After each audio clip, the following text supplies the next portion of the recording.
defiance of of nuclear science submarines. and sense. They plan to And detonate somewhere it in that and spread contradiction radiation lies a across the truth island. about Fallout Their 4 sabotage itself, redirects the a explosion game built from back onto impressive them. moments. The entire community dies in atomic fire. This seems fitting given their worship of such destruction, but it also confirms they are not actually immune to extreme radiation. Whatever protection they have has limits. A direct nuclear explosion kills them like it would anyone else. This suggests their survival in the glowing sea and Far Harbor's fog operates on degrees of exposure rather than absolute immunity. Perhaps they can tolerate high radiation levels, but not instantaneous lethal doses.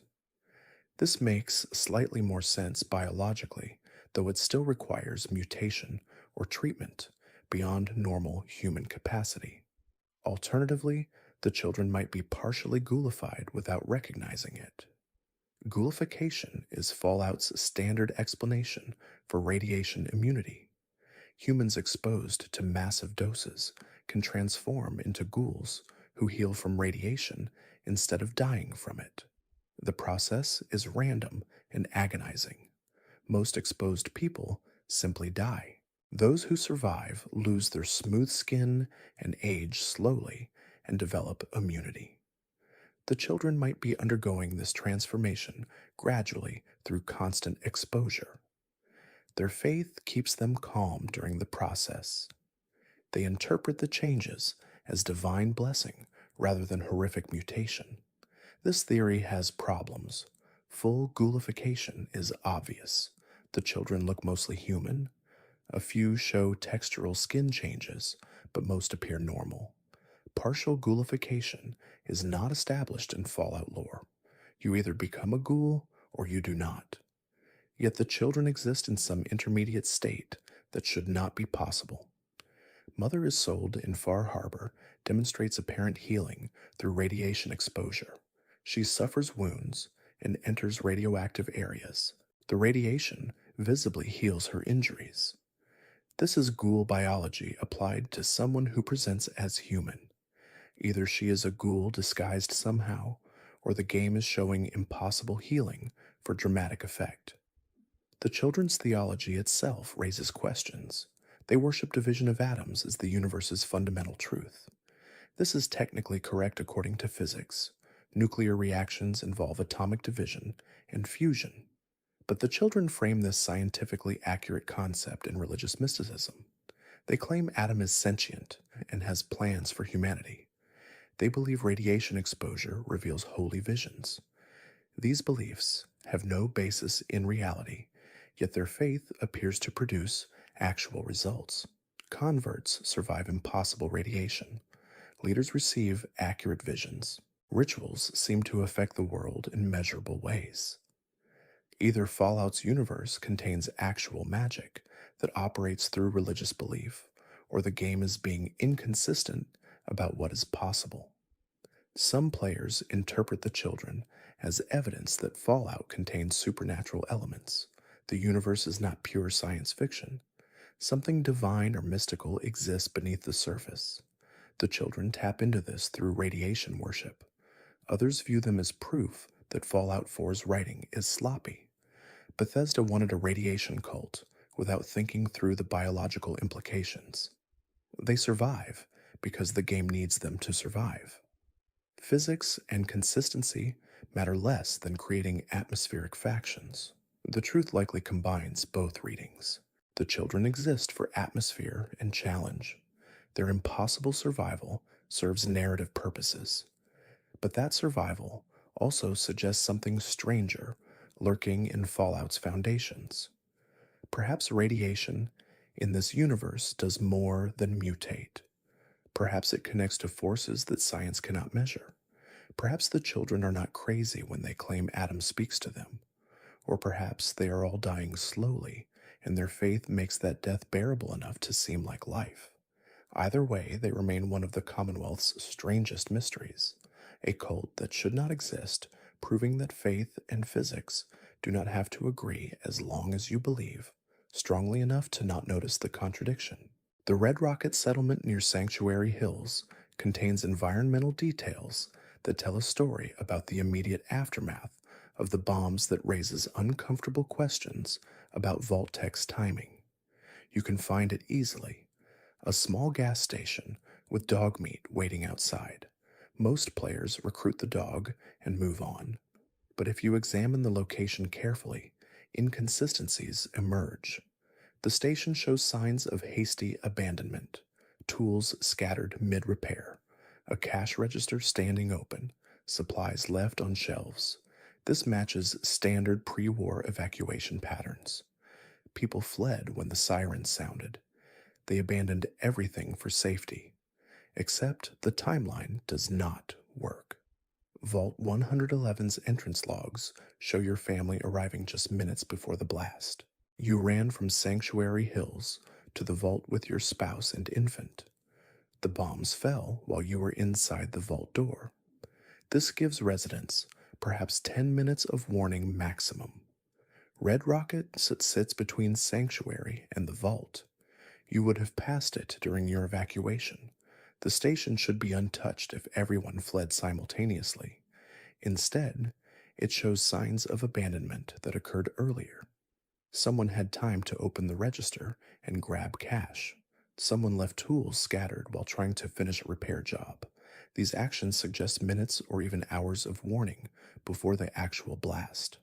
But the air raid sirens started and bombs fell almost immediately, according to your experience. How did Red Rocket's occupants have time that you did not? One possibility is that Sanctuary Hills received delayed warning. Perhaps the local alert system malfunctioned.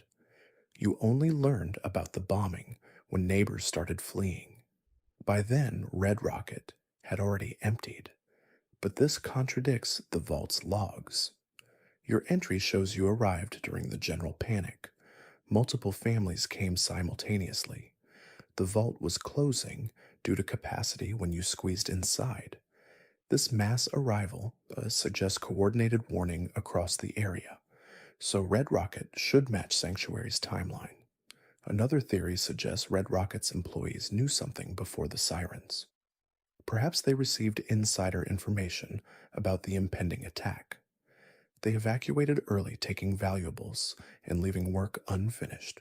This would require advanced knowledge of the bombing. In Fallout's universe, certain groups did know the war was coming. Vault Tech clearly anticipated nuclear exchange.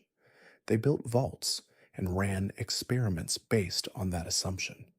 Could they have warned select individuals to clear certain areas? The station's position near Vault 111 might not be coincidence. Perhaps Vault Tech wanted the approach clear. Perhaps Red Rocket's staff were Vault Tech employees assigned to monitor local evacuation. They abandoned their post when the bombs fell for real. This is speculation without evidence, but it fits the pattern of questions Fallout 4 raises about Vault Tech's involvement in pre-war society. Inside the station, you can find a terminal with standard business records, employee schedules, an inventory, and customer complaints. Nothing suggests the people who worked here were anything other than normal gas station attendants. Yet their evacuation suggests foreknowledge that contradicts the timeline. The skeletons scattered around Sanctuary Hills provide comparison. You find bodies in homes and yards. These people did not reach the vault. They died in the blast or its immediate aftermath. Their positions suggest normal daily activities, interrupted by sirens. Someone died cooking dinner. Another died gardening. These are people with seconds of warning at most. Red Rocket's empty state contradicts these deaths. Everyone who worked there escaped or evacuated early. The contrast feels intentional, like Bethesda placed these details to suggest something wrong with the official timeline. Or it could be accidental environmental storytelling that was not fully thought through. The developers wanted an abandoned gas station. They added scattered tools and an open register because that creates atmosphere. They did not consider how these details would interact with Sanctuary's established timeline. This happens frequently in open-world games. Different teams build different locations without perfect coordination. Minor inconsistencies emerge. Most players never notice. Those who do notice must decide whether to treat them as lore hints or development artifacts. The question matters because it affects how you interpret Vault Tech's role. If Red Rocket evacuated early, someone gave them advance warning. Vault Tech is the obvious candidate. This suggests the company had deeper involvement in Sanctuary Hills than simply operating a local vault. They might have planted observers, they might have ensured certain outcomes. The entire community could have been a curated experiment population. This reading transforms Sanctuary from random suburb to controlled testing ground. Your family's selection for the vault becomes less coincidental. Perhaps Vault Tech specifically wanted a veteran and lawyer with an infant son. Perhaps they manipulated events to ensure you would arrive at the vault precisely when planned. The salesman who visits your home the morning of the bombing knew exactly what to say to get you registered. He had your information already prepared. He left immediately after securing your signature. Did he know the bombs would fall that day? Was his timing coordinated with the attack? The game presents this as coincidence. A pushy salesman happened to visit hours before nuclear war. But Fallout's universe does not believe in coincidence when Vault Tech is involved. So Red Rocket stands abandoned with timing that does not match. Tools scattered and register open. Survivors fled or evacuated while your neighbors died in their yards.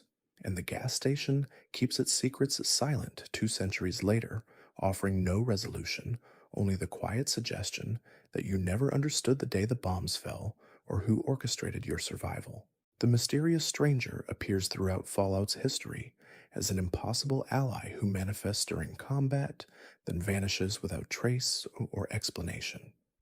In Fallout 4, he can appear randomly when you take the associated perk. You are fighting enemies and losing ground. A figure materializes beside you in a coat and hat. He fires a powerful revolver, killing your attackers. A musical sting plays. Then he vanishes before you can examine him closely. This has happened since the original Fallout. The stranger aids multiple protagonists across different games, separated by centuries and thousands of miles. He never ages. He never speaks. He kills with perfect accuracy and disappears. No explanation is offered. No lore terminals reference him. He exists and purely as mechanical benefit and narrative mystery. But Fallout 4 adds a detail that transforms the mystery into something darker. You can find the stranger's coat through console commands or mods. It is a unique item with properties that suggest he is not entirely human. The coat itself is named in the game files, but never appears in normal gameplay. This implies Bethesda planned to explain him, then cut that content. Or it means they included the item for testing purposes without intending player access. Either way, the coat's existence confirms he is a real entity within the game world rather than pure hallucination. Some players have encountered a glitch where the stranger fails to despawn. He stands frozen after combat indefinitely. You can approach him but cannot interact. He has no dialogue options. Shooting him does nothing. He is invulnerable and silent.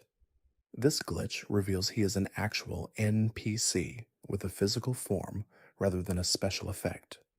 So what is he? One theory suggests he is a time traveler. He appears across Fallout games that span centuries. He aids different protagonists without aging. Time travel could explain this, along with his instant appearances and vanishings. But Fallout generally avoids time travel as a plot device. The setting is retro-futuristic science fiction grounded in nuclear age aesthetics.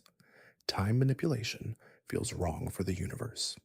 Yet the stranger's appearances resist any explanation that does not involve temporal or dimensional manipulation. Another theory suggests he is a shared hallucination. Every protagonist who sees him is delusional. Combat stress causes them to imagine a helpful stranger who kills their enemies. The game represents this mechanically through the perk. This theory has problems. Other characters react to the stranger's actions. Enemies die to his bullets. His presence affects the physical world. If he is a hallucination, He is one with material consequences. Perhaps he is a ghost or spirit.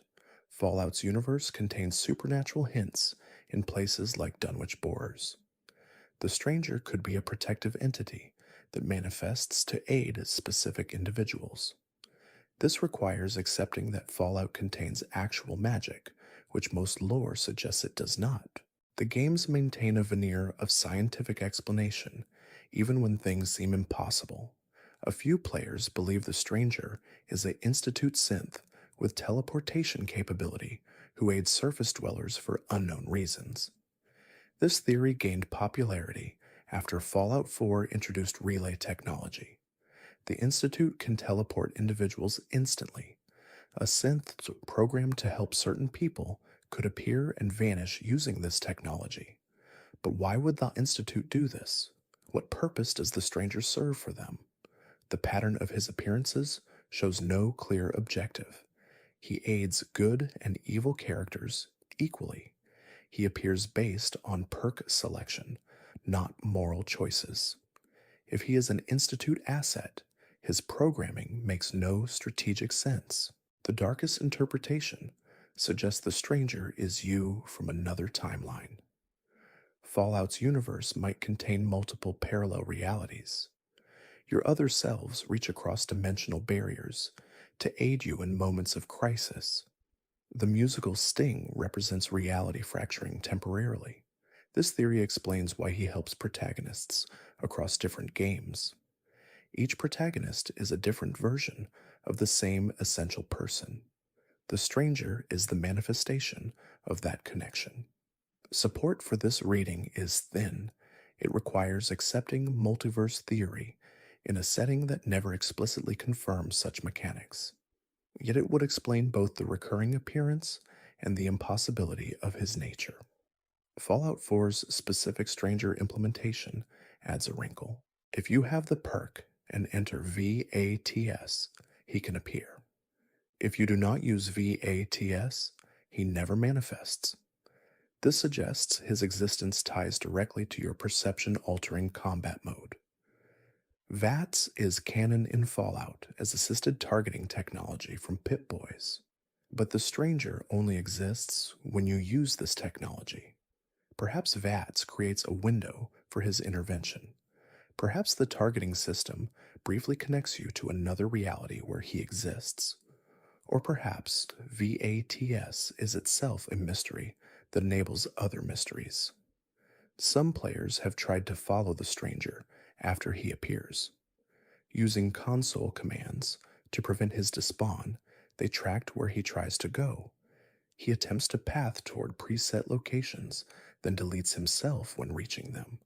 These locations have no significance. Random spots in the wasteland with nothing notable. The stranger is not traveling anywhere specific. He is simply executing a cleanup routine.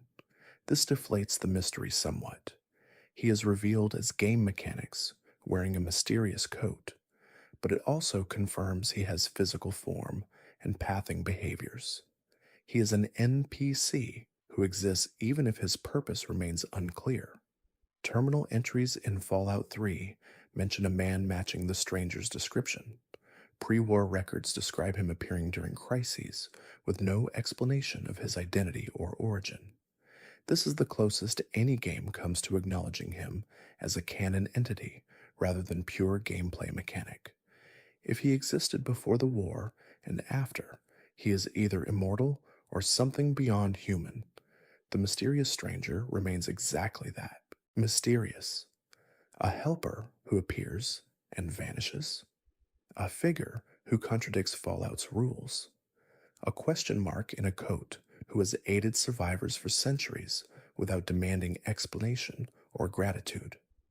Perhaps he is meant to stay mysterious. Some questions improve by remaining unanswered.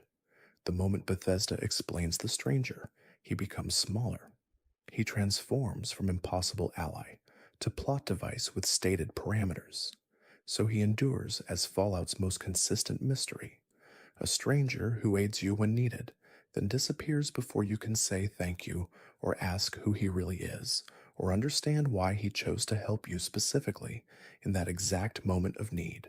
Suffolk County Charter School contains a disturbing story told through terminal entries and environmental details about how the bombs fell and what happened to the students inside, but the timeline contradicts itself in ways that suggest something worse than simple tragedy. You find it in the Central Commonwealth, a pre-war school building now filled with feral ghouls. The obvious story is that students and staff ghoulified after the bombs fell. They remained in the building for 2 centuries, devolving into mindless ferals. This is standard wasteland tragedy, but the terminals tell a different story. They describe the day of the bombing in detail. Teachers tried to maintain order as sirens blared. Students panicked and parents never arrived. The staff made the decision to keep children in the building for safety. They sealed the doors and waited for rescue that never came. Then the entries stop. No description of transformation or death or what happened next. The ghouls you fight in the school's halls are the same children and teachers. They stayed in the building and ghoulified and lost their minds. But the entry timestamps create problems. The last terminal entry is dated the afternoon the bombs fell. The writer describes hearing sirens and making plans to shelter in place. The tone is nervous but rational. Someone wrote this knowing nuclear war was happening, but still believing in organized response and eventual rescue. This does not match the immediate devastation the bombs caused. Everything within the blast radius died instantly. Areas further out experienced radiation storms and infrastructure collapse. The idea that a school would seal its doors and maintain order for days or weeks after the bombing seems impossible. Either the school was far enough from direct hits to survive the initial blast, or the terminal dates are wrong. If the school survived, the occupants should have had options beyond staying locked inside. They could have evacuated once they realized no rescue was coming. They could have sought shelter elsewhere. Teachers and older students would understand after a few days that waiting meant death. The decision to stay until ghoulification suggests either they could not leave or something prevented rational thought much earlier than the transformation typically occurs. The building itself shows signs of long-term occupation. Makeshift barriers in halls, supplies gathered in certain rooms, evidence of rationing and organization. This supports the idea that people lived here for extended periods after the bombs, but it contradicts the assumption of immediate ghoulification. If they had time to organize, they had time to leave, unless they were trapped. Some doors are sealed from the outside. These seals appear deliberate, not accidental. Someone locked the school down from the exterior, and perhaps this was standard emergency protocol. Perhaps authorities ordered schools sealed to prevent panic and maintain quarantine. This would trap students and staff inside, regardless of their wishes. After days without rescue, they would face starvation or radiation exposure, or both. Ghoulification might have been the slow result of this containment. Children's belongings scattered throughout the school tell smaller stories. Backpacks and toys and homework assignments frozen mid-activity. One classroom has equations still on the chalkboard. Another shows art projects hanging on walls. These details suggest normal school day interrupted suddenly, but they also suggest no one ever came back to collect these items. Parents died or evacuated or simply could not reach the school. The children's possessions remained untouched for 2 centuries. The emotional weight is obvious, but it also raises questions about vault tech and emergency planning. Sanctuary Hills residents made it to Vault 111 with minutes of warning. Other communities had vault access or evacuation plans. Why did Suffolk County Charter School have neither? Did the city government simply abandon this area? Were resources concentrated elsewhere, leaving some neighborhoods to face the bombs unprotected, or was the school itself part of an experiment?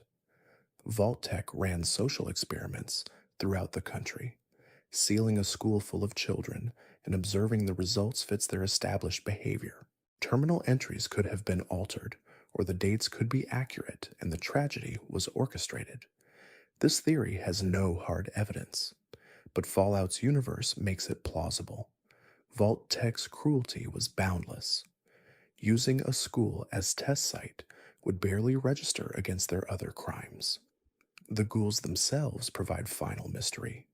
Most ferals are hostile and mindless. They attack anything that moves. Suffolk County's ghouls behave the same way, but a few seem to patrol specific routes. A ghoul walks the same hallway repeatedly.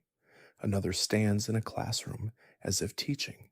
These could be behavior loops that remained after their minds failed, muscle memory playing out without consciousness, or they could represent fragments of awareness. Perhaps some part of these teachers still tries to maintain order 2 centuries after their students died or transformed beside them. You clear the school and move on. The ghouls are dead. The children they were cannot be saved. The building stands empty except for loot and radiation. But the terminals remain. The last entries written by people who believed help would come, who thought sealing the doors was temporary, who trusted that authority and structure would survive nuclear war.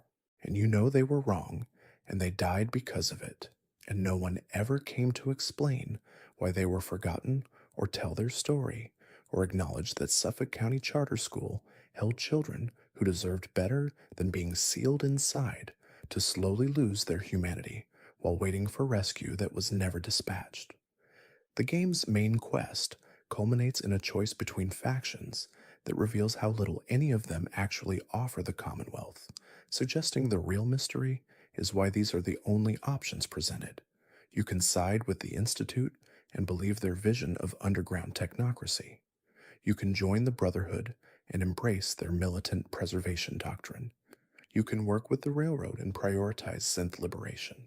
Or you can reject all three and support the Minutemen's community building approach.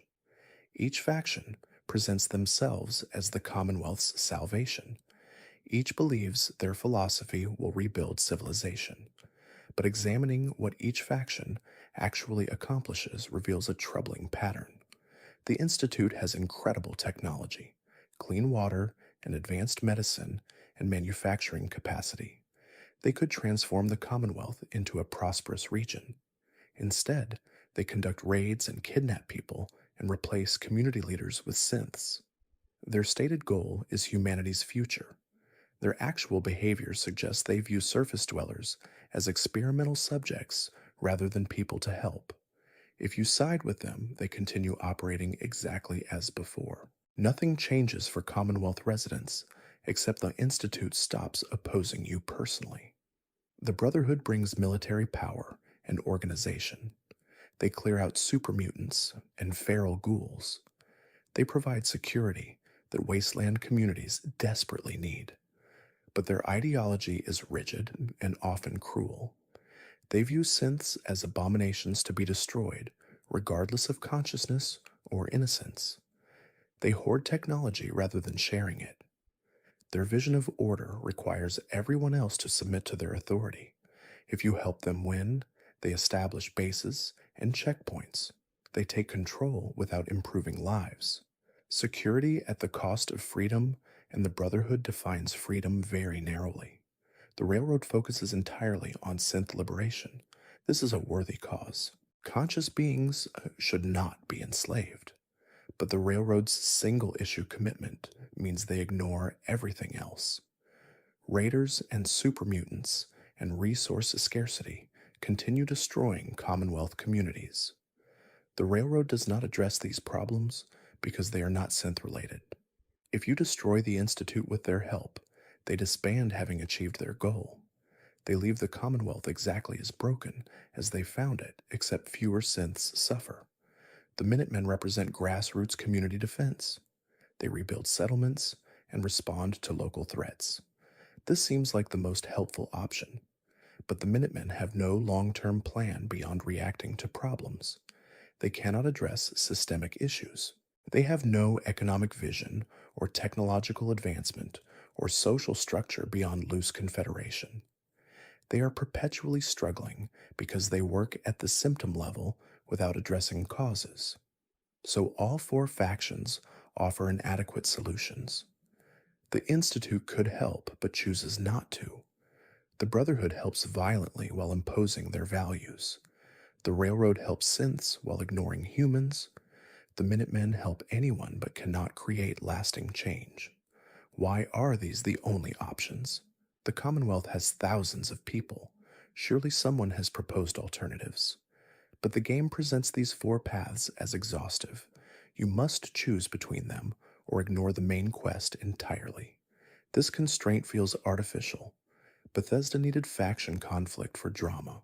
They created groups with incompatible ideologies and forced the player to pick sides. But they did not consider whether any faction actually deserves to win. Or perhaps that is the point. Perhaps Fallout 4's faction system is deliberately unsatisfying. The game might be arguing that there are no good solutions in the wasteland. Every choice involves compromise and cost. Every victory is partial at best. You pick the faction whose flaws you can tolerate, not the one you believe in, the one whose evil seems least harmful. This reading gives Bethesda credit for philosophical complexity that their writing does not consistently demonstrate, but it fits with the game's other mysteries. Nothing is what it claims. Every answer reveals new problems. The factions follow this pattern. They promise salvation and deliver only their specific version of order imposed through violence. The endings themselves provide no resolution. Institute Ending has you continuing their research without changing their approach. Brotherhood Ending shows them fortifying their position and demanding obedience. Railroad Ending has them celebrating, then disbanding. Minutemen Ending has you desperately holding together loose alliances that could collapse any time. None of these futures feel stable. None suggest the Commonwealth will actually recover. You fought and killed and destroyed, but the world remains fundamentally broken. This could be realism. Post-apocalyptic recovery does not happen through single dramatic actions. It requires generations of slow rebuilding. Or it could be narrative failure. The game could not figure out how to create satisfying endings, so it gave you Pyrrhic victories instead. Players have debated this for years. Some argue that Fallout 4's faction system is its greatest achievement. The moral ambiguity forces genuine choice. No faction is purely good or evil. You must weigh competing values and accept consequences. Others view it as lazy writing. Bethesda created conflicts without resolutions. They posed questions without answers. They left players unsatisfied because they never figured out what they wanted to say. Both interpretations have merit. The faction system succeeds at creating dilemmas. It fails at providing meaningful outcomes. Whether that failure is intentional commentary or accidental incompleteness remains the final mystery. You finish the game having chosen a faction and destroyed the others. The Commonwealth continues its existence. Raiders raid and crops grow, and settlers struggle. Your choice mattered for the quests you completed, but the world beyond those quests continues unchanged, and you realize that perhaps the biggest mystery in Fallout 4 is why you were asked to choose at all. Why these factions? Why this conflict? Why no better options emerged from a population of thousands? The answer might be that the Commonwealth is exactly what Vault-Tec wanted, a permanently destabilized testing ground, a place where order can never quite establish itself, where every attempt at civilization faces intentional sabotage, where the major factions all serve the same hidden purpose of preventing actual recovery. This theory has no textual support, but it fits with everything else. The Institute's pointless experiments, the Brotherhood's resource hoarding, the railroad's narrow focus, the Minutemen's reactive impotence. If someone wanted to ensure the Commonwealth stayed broken, these four factions would be perfect tools. They fight each other while leaving the underlying problems untouched. They offer hope without delivering change. They keep people focused on faction loyalty rather than systemic reform. Vault 111's mysteries deserve deeper examination because they connect directly to your own existence and raise questions about whether anything you remember is real. The Vault's stated purpose was cryogenic suspension. Vault's tech told residents they would be frozen temporarily during the nuclear threat, then revived when safe. This is the lie that got people inside, but terminals reveal the truth. The Vault was designed to keep residents frozen indefinitely. Vault Tech wanted data on long-term cryogenic effects. They planned to monitor the pods for centuries. No revival was ever scheduled. The residents were meant to remain frozen until they died of old age or system failure. This already represents typical Vault Tech cruelty. But the actual events diverge from even this plan. Kellogg and Institute operatives entered the Vault decades after the war. They woke you and your spouse. They took your infant son. They killed your spouse. They refroze you. This sequence makes no sense from any angle. Why wake both parents if they only needed the child? Why kill one parent instead of simply taking the baby from frozen parents? Why refreeze the witness instead of killing them too? The Institute had no reason to leave you alive. You represented a threat. You saw your son taken. You could identify Kellogg. The logical action would be eliminating you entirely. Instead, they preserved you and left you frozen for decades more. This suggests they wanted you to wake eventually. They wanted you to begin searching for your son. They wanted you to become the sole survivor. But why? What purpose does your quest serve for the Institute? Father claims he released you as an experiment to see if parental love would overcome ideological differences. This explanation feels incomplete. The Institute conducts experiments constantly. They have countless test subjects and scenarios. Your specific situation provides data they could not gather through other means. What makes you unique? Perhaps the answer lies in your pre-war skills. The male sole survivor was a soldier. The female was a lawyer. Both represent useful capabilities for surviving the wasteland. The Institute might have wanted to observe how someone with pre-war training would adapt. They could have simply asked or recruited you, forcing you to search for decades and kill Institute enemies before revealing the truth seems like deliberately creating an adversary. Unless that was the point. Perhaps Father wanted you to become strong enough to challenge him. Perhaps he needed an outside perspective that only a parent from before the war could provide. The terminals in Vault 111 contain another mystery. The Overseer's logs describe the Vault's operation. They mention the cryogenic experiment and Vault Tech's instructions. Then they stop. No entry explains what happened to Vault security. No explanation for how Institute operatives breached a sealed vault. No record of who killed the Vault staff and why their bodies remain in specific locations. You find skeletons throughout the facility. Some are in the Overseer's office. Others are in residential areas. A few are near the entrance. They died violently based on skeletal damage and scattered positions. But who killed them? The Institute team did not arrive for decades after the war. These people died much earlier. The timeline suggests something happened in Vault 111 soon after the bombs fell. Some catastrophe killed most of the staff, while residents slept frozen. The nature of this catastrophe is never explained. Perhaps life support failed and staff suffocated. Perhaps they turned on each other. Perhaps something else entered the vault. The game provides no answers. You simply find bones and wonder what happened during the years between the bombing and your first awakening.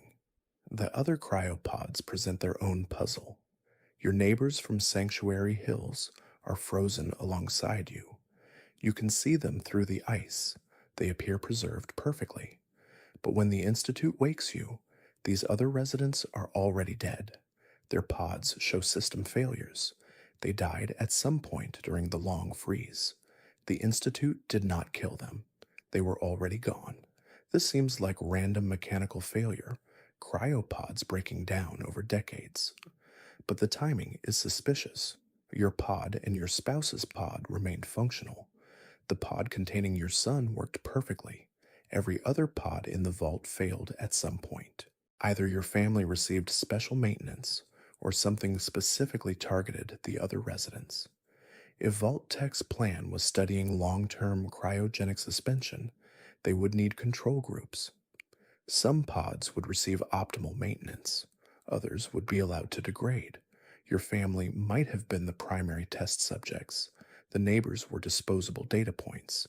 This would explain the selective survival, but it means Vault Tech planned your preservation specifically. They wanted you alive for some reason, beyond general experiment.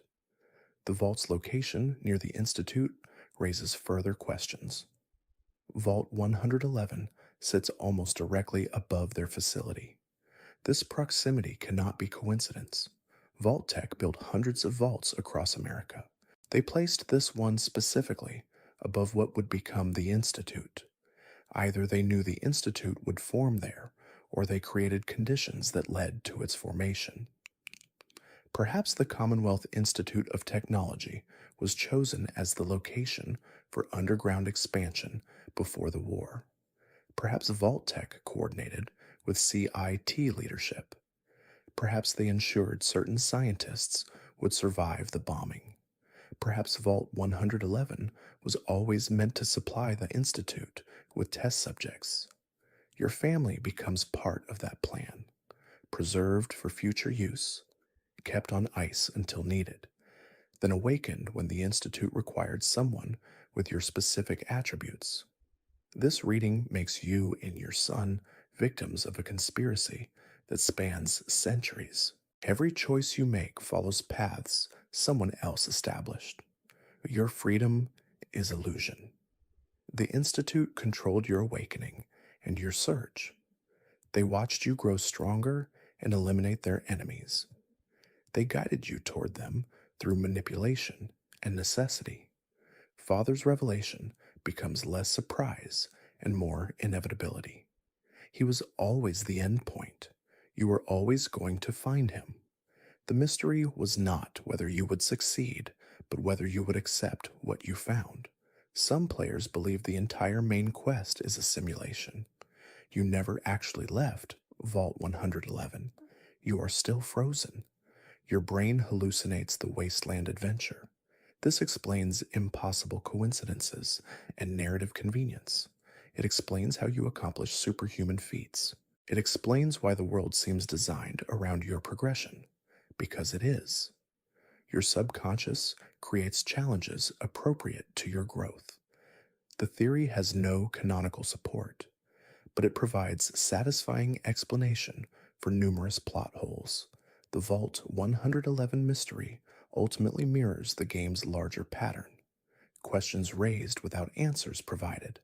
Coincidences that seem intentional. Gaps in logic that suggest hidden truth or developer oversight. You can read depth into the silence, or accept that Bethesda simply did not think through their premise completely. Either interpretation leaves you standing in an empty vault, wondering what really happened the day the bombs fell, and whether the person who went into the ice is the same person who came out decades later, or if cryogenic sleep itself represents a form of death and rebirth that no one wants to acknowledge. Or maybe there is no conspiracy. Maybe Bethesda just wanted player choice, and faction conflict sells games. Maybe they created 4 paths, because that felt like enough without considering whether any path actually fixed anything. Maybe the mystery is not hidden in the lore, but in the development process, and you, the player, are left standing in the wasteland, having destroyed at least 2 factions and empowered one, looking around at the Commonwealth that barely noticed, wondering if anything you did mattered beyond the immediate explosions, knowing that tomorrow more raiders will attack more settlements, and you will respond because that is what the game requires. And the cycle continues without end because that is what mysteries do in Fallout 4. They persist forever, waiting for resolution that will never arrive. Thanks for watching. If you enjoyed drifting through these quiet moments, there's another video waiting on the left of your screen. Let it play while you rest. You might discover something gentle before sleep takes you again.